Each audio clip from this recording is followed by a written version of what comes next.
ஹல்லேலூயா ஹல்லேலூயா. சத்தமா ஹல்லேலூயா. மாறாவின் நீரை மதுரமாக்குகிற தேவனை நாம் ஆராதிக்கிறோம். ஹல்லேலூயா. அவர் எங்கே இருக்கிறார்? அவர் எங்கே இருக்கிறார்? எங்கள் மத்தியிலே நம்மோடு கூட இருக்கிற அந்த உன்னதமான தேவன். ஹல்லேலூயா. இந்த நாளிலும் நம் ஆண்டவருடைய வார்த்தைக்கு நேராக கடந்து செல்வோம். ஏசாயா 43ஆம் அதிகாரம் 2ஆம் வசனம்.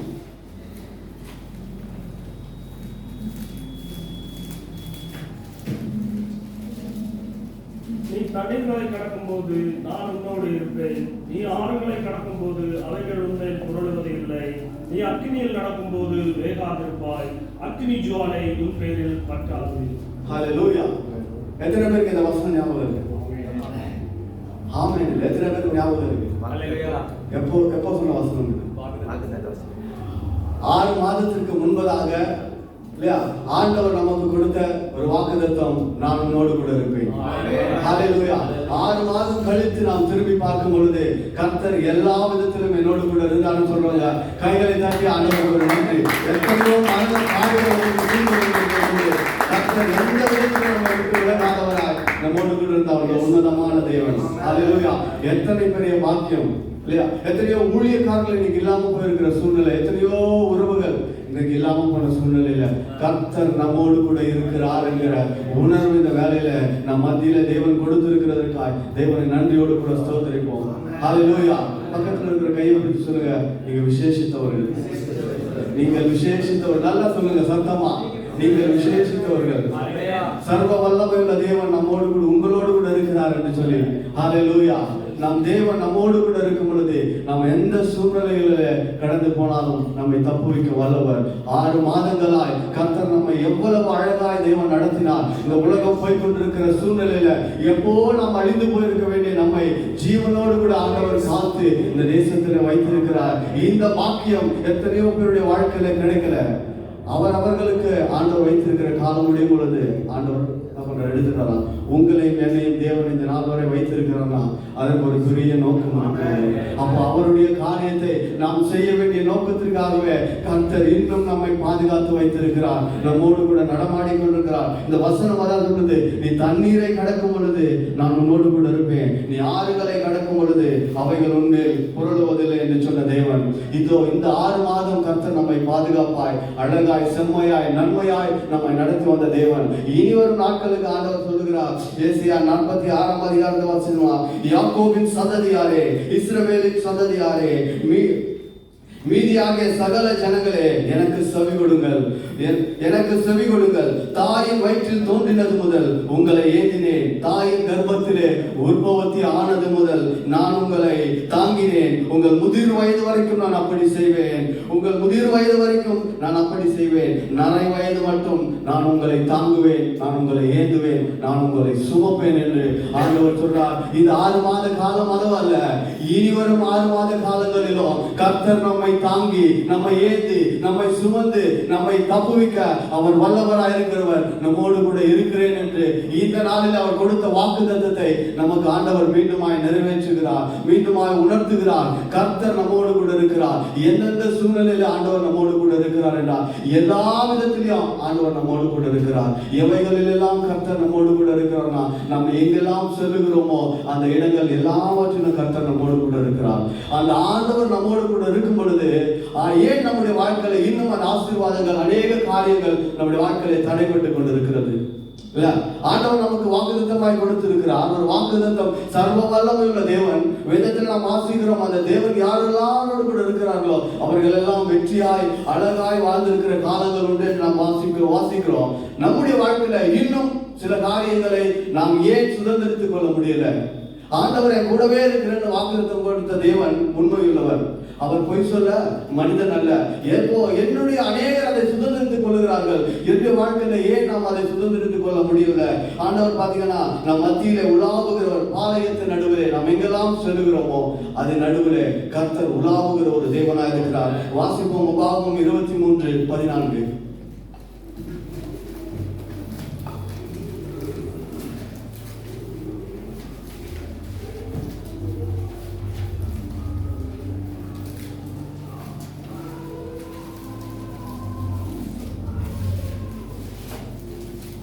23:14. உன் தேவனாகிய கர்த்தர் உன்னை ரட்சிக்கவும் உன் சத்துருக்களை உனக்கு ஒப்புக் கொடுக்கவும் உன் பாளையங்களுக்குள்ளே உலாவிக் கொண்டிருக்கிறார். ஆகையால் அவர் உன்னிடத்தில் அசுசியான காரியத்தைக் கண்டு உன்னை விட்டு போகாதபடிக்கு உன் பாளையம் சுத்தமாயிருக்க கடவது.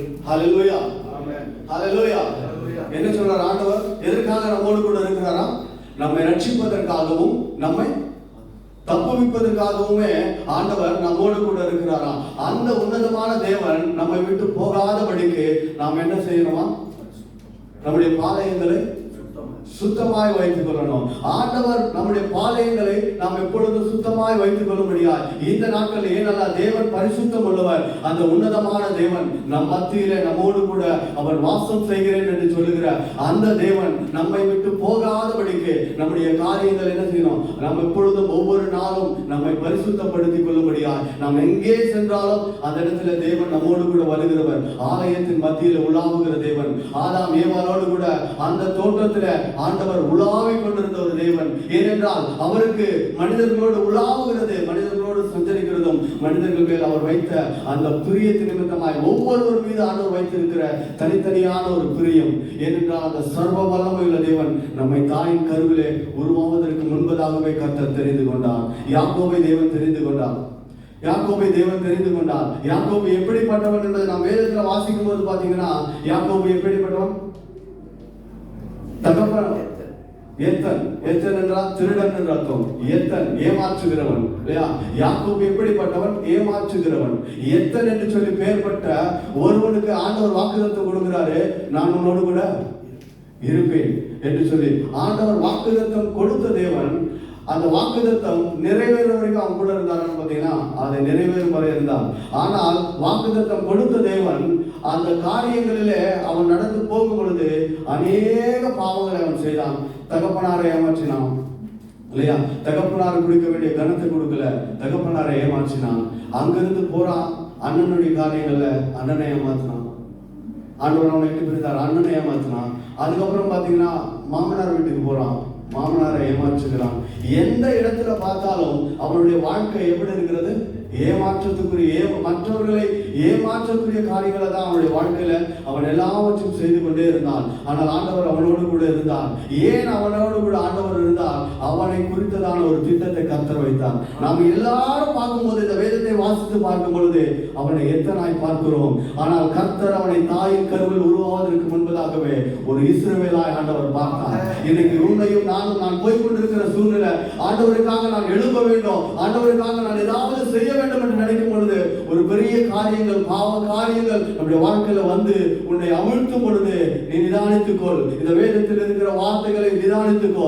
கர்த்தர் உன்னோடு கூட இருக்கிறார். அவைகளை விட்டு நான் ஆண்டவரிடத்தில் திரும்பும் பொழுது எத்தனாய் இருந்தவனை எப்படி தேவன் இஸ்ரவேலாய் மாற்றினாரோ அப்படிப்பட்ட திட்டத்தை கர்த்தர் உன் மீதும் என் மீதும் இந்த காலை வேளையில ஆண்டவர் வைத்திருக்கிறேன். அது நிமித்தமாகவே நான் உன்னோடு கூட இருக்கிறேன் என்று ஆண்டவர் இந்த காலை வேளையில மீண்டுமா இந்த வசனங்களோடு கூட நம்மோடு இடைப்படுகிற தேவனாய் இருக்கிறார். அதே காரியங்கள், அதே பாவ பழக்கத்திலே நாம் இருந்து விடாதபடிக்கு என்ன காரியங்களிலே நாம் மீள முடியலையோ நம்மோடு கூட இருக்கிற அந்த ஆண்டவரிடத்துல அவருடைய காரியங்களை ஒத்தாசையை கேட்கும் பொழுது அவைகளிலிருந்து மீட்டு கர்த்தர் நம்மை ஜெயமுள்ள ஒரு வாழ்க்கையில வாழ வைக்க அவர் வல்லமை உள்ளவர். இந்த 6 மாத காலம் எப்பேற்பட்ட சூழ்நிலையில நாம் கடந்து போயிருக்கிறோம் என்பதை நாம் அறிந்திருக்கிறோம். என்னென்ன பாவ காரியங்களில நான் விழுந்து போயிருக்கிறேன் என்பதை நாம் அறிந்திருக்கிறோம். நம்மை தவிர தேவன் ஒருவர் அறிந்திருக்கிறார். அந்த உன்னதமான தேவன் மீண்டுமாய் நமக்கு இந்த வேளையில் ஆண்டவர் சொல்லுகிறது, நான் உன்னோடு கூட இருக்கிறேன், உன் பாளையத்தை சுத்தமாக்கிக்கொள்.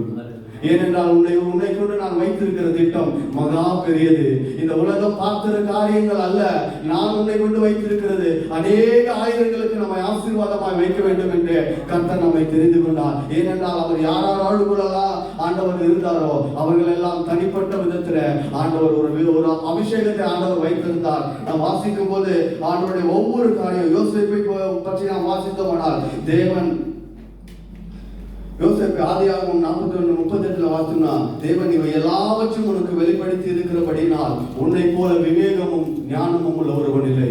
யோசேப்போடு கூட கர்த்தர் இருந்தார். கர்த்தர் இருந்த யோசேப்புக்கு வந்த பெயர், அவனை போல விவேகமும் ஞானமும் உள்ளவன் ஒருவன் இல்லை. வேதம் சொல்லுகிறது, அவனை போல ஞானமும் விவேகமுள்ள ஒருவன் இல்லை.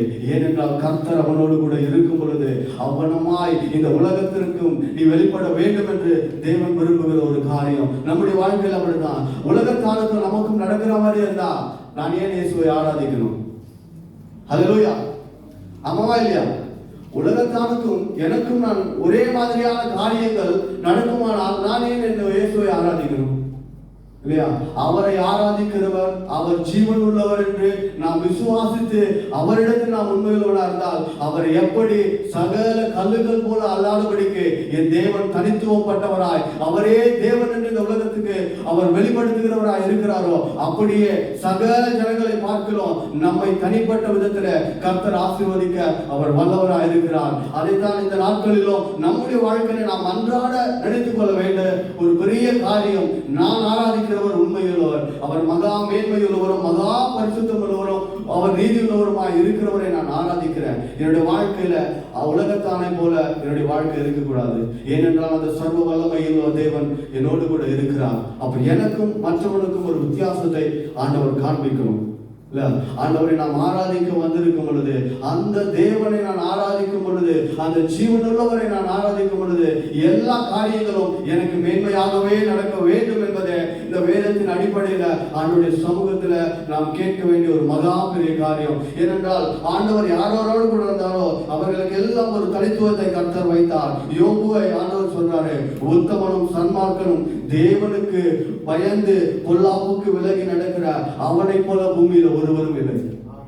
யோபோடு கூட ஆண்டவர் இருக்கிறார். ஏனென்றால் அப்பேற்பட்ட ஒரு விசேஷத்தை நமக்குள்ளவும் தேவன் வைத்திருக்கிறார். அதை நாம் உணரும்படியாக ஆண்டவர் இந்த காலை வேளையில நம்மை கொண்டு வந்து இந்த இடத்துல ஆண்டவர் வைத்திருக்கிறார். நாம் அநேக ஜனங்களை பார்க்கணும், நீங்கள் விசேஷித்தவர்கள் என்று. இந்த நேரத்தில் நாம் பாடின பாடலை போல ஒரு மாறாவை மதுரமாக்குகிற ஒரு உன்னதமான தேவனை இந்த காலை வேளையில நாம் ஆராதித்துக் கொண்டிருக்கிறோம். அதுக்கு நம்ம பரிசுத்தமா இருக்கணும். அடுத்தபடியாக பார்த்தீங்கன்னா அவர் மீது நாம் விசுவாசம் கொள்ளுகிறவர்களா இருக்க வேண்டும். கர்த்தர் என் கூட இருக்கிறார்னா எனக்கு எதிராக இருக்கிற எல்லா காரியமும் வாய்க்கும். ஹல்லேலூயா. என்னை தடை பண்ண போகிற இது நினைத்து கொண்டிருக்கிற எல்லா காரியத்தையும் கர்த்தர் உடைத்து என் காரியங்களை அவர் வாய்க்க பண்ணுவார். ஏனென்றால் என் தடைகளை உடைத்து போடுகிறவர் எனக்கு முன்பாய் கடந்து போகிறார் என்ற வாக்குத்தத்தமான வார்த்தை உங்களுக்கும் எனக்குமாய் கர்த்தர் கொடுத்திருக்கிறார். அதனால் அந்த வருஷத்தின் ஆரம்பத்தில் ஆண்டவர் கொடுத்தார், நான் உங்களோடு கூட இருப்பேன். மீண்டும் இந்த நாட்களிலே கர்த்தர் அதை உறுதிப்படுத்துகிற ஒரு உன்னதமான தேவன். 6 மாத காலமாய் இருந்தார், இன்னுமாய் நான் உன்னோடு கூட இருப்பேன் என்று சொல்லி இந்த இடத்துல நாம் வேதத்தை நாம் வாசித்தோம் என்றால் யோவான் 11ஆம் அதிகாரம் எல்லாருக்கும் தெரிஞ்ச ஒரு வசனம், ஒரு கதை, லாசரு. ஹல்லேலூயா. லாசருடைய கதை எல்லாருக்கும் தெரியல? ஹல்லேலூயா. ஆமென். லாசருவை தேவன் உயிரோடு கூட எழுப்பினார். ஆனால் அதற்கு முன்பதாக நடந்த ஒரு சின்ன காரியத்தை நாம் வாசிப்போமானால் 11:20 வாசிக்கும். இயேசு வருகிறார் என்று மார்த்தாள் கேள்விப்பட்ட போது அவருக்கு எதிர்கொண்டு போனாள். மரியாளோ வீட்டிலே உட்கார்ந்திருந்தாள். மார்த்தாள் இயேசுவினிடத்தில் வந்து, ஆண்டவரே, நீர் இங்கே இருந்தீரானால் என் சகோதரன் மரிக்க மாட்டான். ஹல்லேலூயா. என்ன சொல்றான்? ஆண்டவரே, நீர் இங்கே இருந்திருந்தால் என் சகோதரன் மரித்திருக்க மாட்டான். அதுக்கு முன்னாடி பாத்தீங்கன்னா ஆண்டவருக்கு சொல்லி அனுப்புறாங்க, லாசரு வியாதியா இருக்கிறான் என்று சொல்லி. அவன் வியாதியா இருக்கிறதை கேள்விப்பட்டும் தேவனுடைய நாமம் மகிமைப்படும்படியாக இந்த காரியம் நடக்குதுன்னு சொல்லி ஆண்டவர் காலதாமதம் பண்ணினார். ஆண்டவருக்கும் லாசருவின் இடத்துக்கும் பாத்தீங்கன்னா 2 மைல் தூரம் என்று வேதத்தில் போட்டிருக்கோம். 2 மைல் தூரம் என்றால் எவ்வளவு தூரம்? 2 மைல் தூரம்னா எவ்வளவு தூரம்? 3 கிலோமீட்டர். எத்தனை கிலோமீட்டர்? 3 கிலோமீட்டர். அந்த 3 கிலோமீட்டர் தூரத்திலிருந்து ஆண்டவருக்கு வந்து என்ன பண்ணிருக்க முடியும்? சுகம் கொடுத்திருக்க முடியும். இல்லை, இவர்கள் ஆண்டவரத்தில் கொண்டு போயிருந்தாலும் சுகம் கிடைத்திருக்க முடியும். ஆனால் அந்த இடத்துல 2 காரியமும் நடக்கல. தேவனுடைய நாமம் மகிமைப்படும்படியா ஆண்டவர் என்ன பண்ணிட்டாரு? அங்கேயே விட்டுட்டாரு. இவர்கள் வந்த பிறகு இவங்க சொல்றாங்க, ஆண்டவரே, நீர் இங்கே இருந்திருந்தால் என் சகோதரன் என்ன பண்ணிருக்க மாட்டான்? மரித்து போயிருக்க மாட்டான். ஆண்டவர் அதுக்கு அடுத்த வசனங்களை நாம் ஒவ்வொன்றாய் நாம் வாசிக்கும் பொழுது பார்த்தீங்கன்னா அந்த இடத்துல ஆண்டவர் அநேக காரியங்களை அவருக்கு சொல்வார். நானே மரித்து உயிர்த்தெழுதலும் ஜீவனுமா இருக்கிறேன். அந்த இடத்துல வந்த அவளுக்கு ஆண்டவர் வார்த்தைகளை சொல்லி அந்த வசனத்தை அடுத்த வாசிக்கிறார். இப்பொழுதும் நீர் தேவனிடத்தில் கேட்டுக்கொள்வது எதுவோ அதை தேவன் உமக்கு தந்தருள்வார் என்று அறிந்திருக்கிறேன் என்றாள். அல்லேலூயா. முதலாவது ஆண்டவரே, நீர் இங்கு இருந்திருப்பீரானால் என்னுடைய சகோதரன் மரித்திருக்க மாட்டான்னு சொல்றாரு. ஆண்டவர் அங்க வந்துட்டாரா இல்லையா? ஆண்டவர் அங்க வந்துட்டா அதை அவள் விசுவாசிக்க அவளால முடியல. ஆண்டவரால் அற்புதம் செய்ய முடியும் என்பதை அவள் விசுவாசிக்க இல்லை.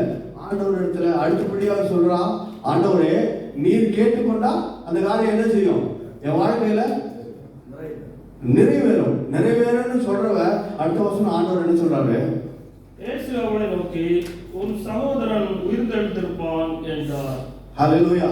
ஆண்டவர் சொல்றாரு, அவர் சொல்லுகிற அந்த வார்த்தைக்கு ஏற்றபடி ஆண்டவர் சொல்றாரு, உன் சகோதரன் உயிர்த்தெழுந்திருப்பான் இல்லையா? இதுதான் அந்த இடத்துல நடக்குது. அவள் எதிர்பார்த்ததோ அவளுடைய சகோதரன் மரித்து போயிருக்காரு. ஆண்டவர் இருந்தா அந்த இடத்துல அவன் சகோதரன் உயிரோடு கூட எழுந்திருப்பான் என்கிற அந்த காரியம் அவளுக்குள்ள இருந்தது.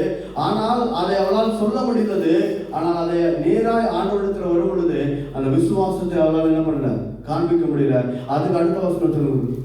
அதற்கு மாத்தாள், உயிர்த்தெழுதலில் நடக்கும் கடைசி நாளிலே அவனும் உயிர்த்தெழுந்திருப்பான் என்று அறிந்திருக்கிறேன் என்றான். எப்போவா ஆண்டவர் சொல்றாரு, உன் சகோதரன் உயிர் தருவான். ஆனால் ஆண்டவரே நீ பிதாவினிடத்துல எதை கேட்டாலும் பிதாவானவர் செய்வார்னு ஆண்டவரே ஆண்டவர்கிட்ட சொல்றவ ஆண்டவர் அந்த வார்த்தையை சொல்றாரு, உன் சகோதரன் உயிரோடு கூட எழுந்திருப்பான்னா அந்த ஸ்திரீனுடைய வாயிலிருந்து வருகிற வார்த்தை என்ன? கடைசி நாளிலே உயிரோடு அவன் என்ன பண்ணுவான்? எழுந்திருப்பான். அப்ப பாருங்க, ஆண்டவரோடு கூட நடந்த ஒரு குடும்பம் அது. அந்த இடத்துல தேவன் எங்கே போனாலும் அந்த குடும்பத்தோடு கூட தான் அன்பா இருப்பாராம். ஆண்டவர் அங்கே தங்குவார். வேதத்தில் போட்டிருக்கிற பிரகாரம் அன்பான ஒரு குடும்பமாய் அது காணப்படுகிறது. தேவனை அறிந்த குடும்பமாய், தேவனை உணர்ந்த குடும்பமாய், தேவனை ஒவ்வொரு நாளும் போஷிக்கிற ஒரு குடும்பமாய் அந்த குடும்பம் இருக்கிறது. அந்த குடும்பத்தில் இப்படிப்பட்ட ஒரு சூழ்நிலை, அவளுக்குள்ள அந்த விசுவாசம் இல்லை. ரெண்டு ஸ்திரீயானவர் ரெண்டு பேர் அந்த இடத்துல இருந்தாங்க. ஒருவர் சொல்லும் பொழுது இதே வார்த்தையை சொல்லுகிறார், அடுத்தவர் சொல்லும் பொழுது பாத்தீங்கன்னா அதே போல 32 வசனம். இயேசு இருந்த இடத்தில் மரியாள் வந்து அவரை கண்டவுடனே அவர் பாதத்தில் விழுந்து, ஆண்டவரே நீர் இங்கே இருந்தீரானால் என் சகோதரன் மரித்திருக்க மாட்டான் என்றார். அல்லேலூயா. ரெண்டு பேருக்குமே தெரியுது, இயேசு இருக்கிற இடத்துல மரணம் இருக்காது, இயேசு இருக்கிற இடத்துல வியாதிகள் இருக்காது, இயேசு இருக்கிற இடத்துல குறைவுகள் இருக்காது, இயேசு இருக்கிற இடத்துல நீ எந்த பாடுகளுக்கு நெருக்கங்களுக்கு மத்தியில போனாலும் உன்னுடைய வாழ்க்கையில சமாதானம் இருக்கும். அதைத்தான் இந்த இடத்துல ஆண்டவர் வெளிப்படுத்துகிறார். உன் வாழ்க்கையில கர்த்தர் நடுவிலே, உன் நடுவிலே தேவன் இருப்பாரானால் நம்முடைய வாழ்க்கையில் இருக்கிற எல்லா தடைகளை அவர் நிர்மூலப்படுத்துகிற ஒரு உன்னதமான தேவனா இருக்கிறார். இந்த காலை வேளையில மார்த்தாலும் மரியாளும் அந்த இடத்துல வந்து ஆண்டவர் இடத்துல மாறி மாறி ரெண்டு பேரும் சொல்றாங்க, ஆண்டவரே நீர் இங்கு இருந்திருந்தால் என் சகோதரன் மரித்திருக்க மாட்டான். ஆண்டவர் மீண்டுமாய் சொல்றார், அவளை உயிரோடு கூட எழுப்பக்கூடும் என்று. அநேக காரியங்களை நீங்கள் அந்த வேதத்தில் வாசித்து பார்த்தீங்கன்னா ஆண்டவர் அவர்களுக்கு விசுவாசமுள்ள வார்த்தைகளை ஒவ்வொன்றையும் ஆண்டவர் சொல்வாரு. ஆனாலும் அதை ஏற்றுக்கொள்ள ஒரு இருதயம் அவர்களுக்கு இல்லாதபடி இருக்கும். நீங்க ஒவ்வொரு வசனங்களை அந்த இடத்துல நீங்கள் வாசிக்கும் பொழுது பாத்தீங்கன்னா 39, 43 நீங்க வாசித்து பார்க்கும் பொழுது, ஆகையால் அவர்கள் விசுவாசிக்க 39 இயேசு கல்லை எடுத்து போடுங்கள் என்றார். மரித்தவனுடைய சகோதரியாகிய மார்த்தாள் அவரை நோக்கி, ஆண்டவரே இப்பொழுது நானுமே 4 நாளாயிற்று என்றாள். அல்லேலூயா.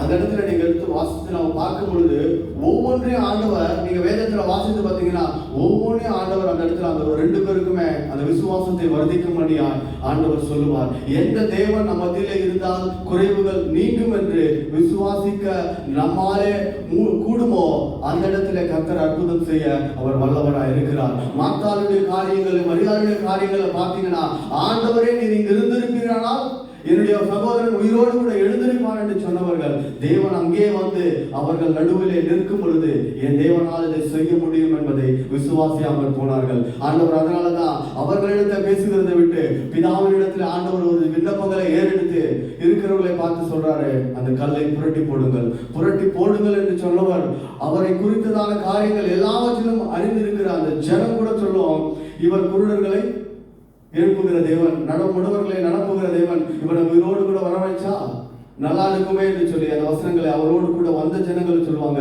ஆனால் இவர்கள் சொல்லுகிற வார்த்தையோ என்னவென்றால் அது நாருமே என்று சொல்லி அதையெல்லாம் ஆண்டவர் முற்படுத்தவில்லை.